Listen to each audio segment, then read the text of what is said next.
hoffe, Sie hatten eine tolle Pause, konnten sich gut stärken, sind satt, ne, wie man so schön sagt, und erholt. I hope you had a great time during the break. You had a nice dinner and you had some time to talk, some time to eat and some time to drink. So, I would like to say thank you first for our technique guys up front. You're doing a really, really great job. It's all working pretty well. Ich sag's nochmal gerne auf Deutsch, die Technik heute an diesem Abend ist einfach wunderbar. Und natürlich auch unser Catering, die Damen und Herren mussten zu bezaubern.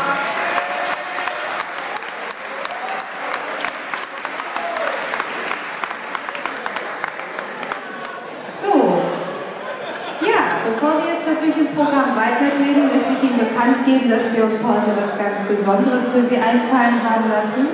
Und zwar haben wir heute einen Stargast hier, der uns natürlich bei der Auslosung hilft.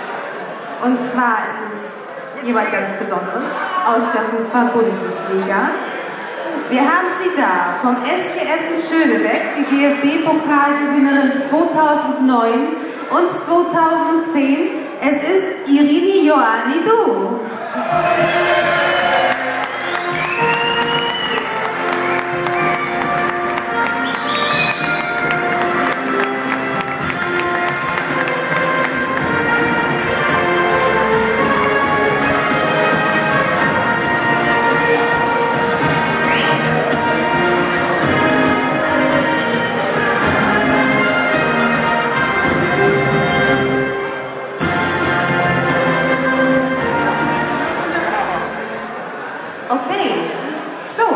Schön, dass Sie hier zu uns gefunden haben. Hallo.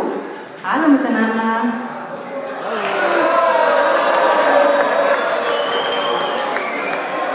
Ja, perfekt. Sie spielen ja, wie gesagt, zurzeit beim SG Essen-Schönebeck. Wie gefällt es Ihnen dort? Ja, ist super. Also es ist ganz nah meinem Zuhause. Es ist meine Heimatstadt. Hier bin ich geboren. Ich glaube, besser kann es gar nicht sein, oder? Richtig. So, und heute helfen Sie uns ja als Glücksfee aus. Aber bevor wir zur Tat schreiten werden, muss ich Sie noch eine Frage fragen.